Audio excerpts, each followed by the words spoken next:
பிரியாணி, நாட்டுக்கோழி சிக்கன் 65, நாட்டுக்கோழி கிரேவி, ரைத்தா. இன்னைக்கு lunch menu mushroom biryani, 2 spoon நெய்,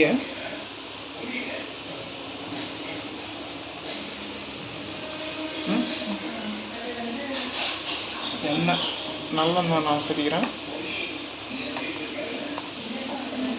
நல்லெண்ணெய் ஒரு 2 ஸ்பூன் லெவலில் போட்டுருங்க. அடுத்து பிரியாணி இலை ஒரு 2 பிரியாணி இலை, ஒரு 3 பட்டை, 3 ஏலக்காய், 4 கிராம்பு, சோம்பு 1 ஸ்பூனு,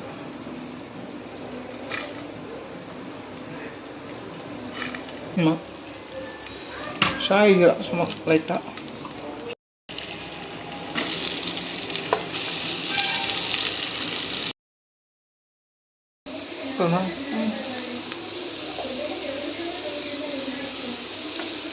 ஒரு 1/2 ஸ்பூன் உப்பு, அப்புறம் வதக்கிவோங்க. இப்போ வெங்காயத்தை போட்டு அப்படியே வதக்கி விட்டுடலாம். இது பொன்னிறமாக வர வரைக்கும் நம்ம அப்படியே வதக்கிக்கணும். அடுத்து வந்து பார்த்திங்கன்னா இது நெக்ஸ்ட்டு வந்து இஞ்சி பூண்டு பச்சை மிளகாய் போட்டு ஒரு பேஸ்ட் மாதிரி ரெடி பண்ணிக்கணும். இடித்து வச்சுருக்கேன் இஞ்சி பூண்டு பச்சை மிளகாய் அப்படியே போட்டு பச்சை வாசம் போகிற லெவலுக்கு வதக்கிறோம். 8 பல் வதக்கி போட்டிருக்கோம். 8 பல் பூண்டு, சும்மா ஒரு தோராயமாக இந்த சைஸ்க்கு வந்து ஒரு இஞ்சி போட்டிருக்கு, ஒரு 2 பச்சை மிளகா. காரம் கொஞ்சம் கம்மியாக வேணுன்றவங்க பச்சை மிளகா குறைச்சிக்கோங்க, ஒன்றா கூட போட்டுக்கோங்க நீட்டமாக. ஒரு பச்சை வாசம் போகிற அளவுக்கு வதக்கிறோம். மஞ்சத்தூள் ஒரு 1/2 ஸ்பூன் போட்டிருக்கேன்.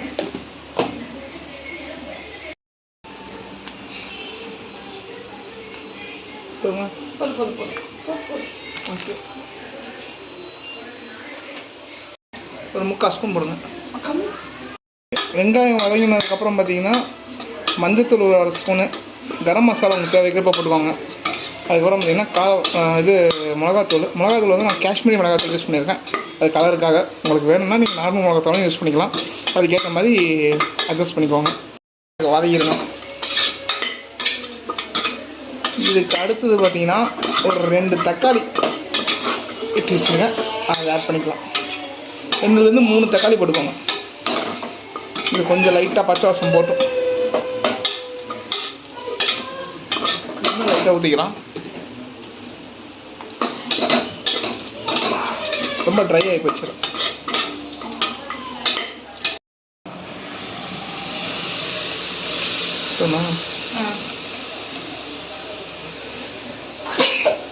ஓகே, தக்காளி போட்டு இது நல்லா சுருண்டு வந்து மெர்ஜார் ஆகிற வரைக்கும் நம்ம அப்படியே பண்ணணும். புதினா போதுமா? சொல்லுங்க. புதினா போட்டுருங்க. அடுத்து தக்காளிக்கு அப்புறம் புதினா போட்டு கப் தயிர் ஊற்றுறேன்.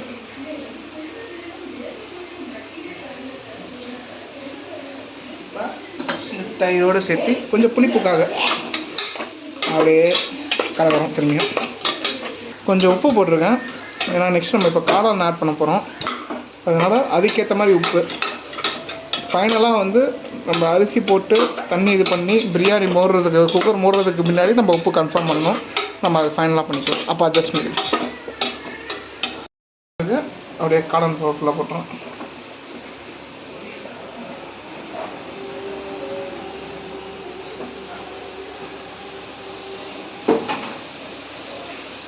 கட் பண்ணு. ஆச்சு.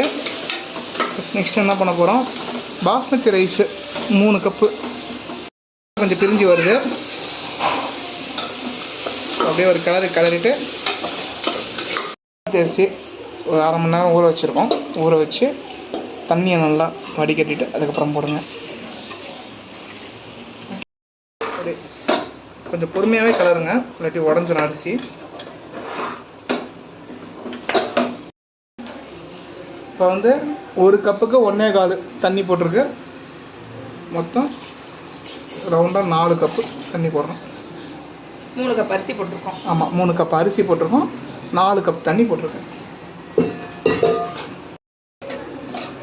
ஜென்டலாக அப்படியே லைட்டாக ஒரு கலரிட்டு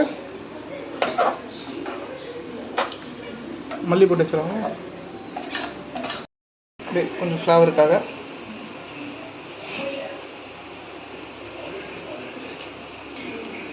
ஒரு கலரிட்டு மூடிடணும்.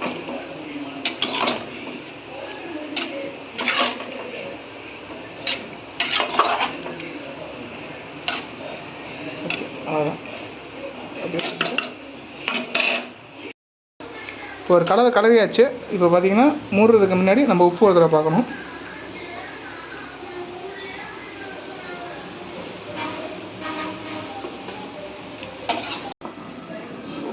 மூடிடுவீங்களா? முடித்துட்டா? முடியாத இப்பயே பாதி பிரியாணி ஆயிடுச்சு முடியா. ஓப்பன்லேயும் நம்ம பாதி பிரியாணி முடிச்சிட்டோம்.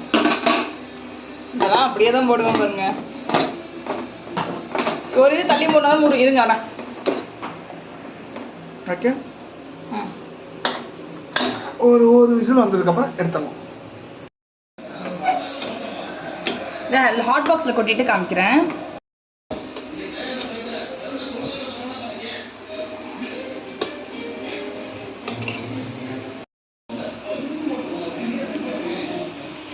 சூப்பராக இருந்திருக்கு. காளான் நெட் மேலே வைங்களேன். இப்போ நல்லா வாஷ் பண்ண சிக்கனில் வந்து பார்த்திங்கன்னா மஞ்சத்தூள் 1/2 ஸ்பூனு, 1 ஸ்பூன் வந்து மிளகாத்தூள், தேவையான அளவு உப்பு போட்டாச்சு. இப்போ பரட்டிட்டு ஒரு 6 விசில் வர மாதிரி நம்ம குக்கரில் வைக்கிறோம்.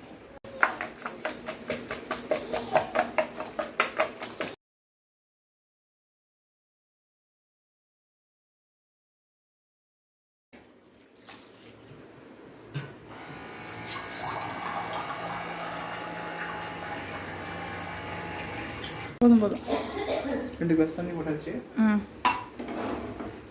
இதுக்கு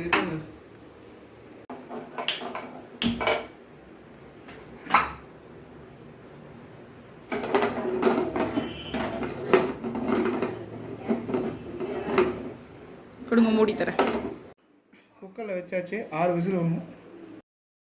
ஓகே, நம்ம சிக்கனுக்கு வச்சிடணும். வேகத்துக்கு 6 விசில் விட்டு எடுத்தாச்சு. இப்போ திறக்க போகிறோம்.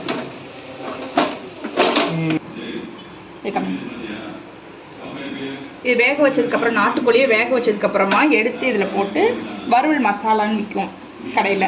அது ரெடிமேட் வறுவல் மசாலா போட்டு கலரி வச்சு. இப்போ வந்து எண்ணெய் சுட வச்சாச்சு.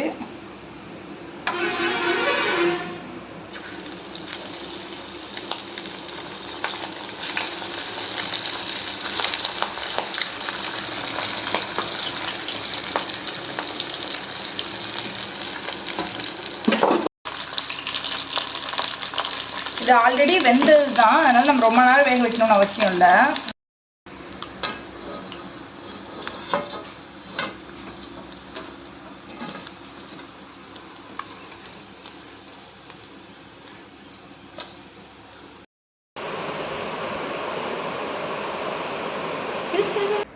இன்னைக்கு லன்ச் மெனு மஷ்ரூம் பிரியாணி, நாட்டுக்கோழி கிரேவி, நாட்டுக்கோழி சிக்கன் 65.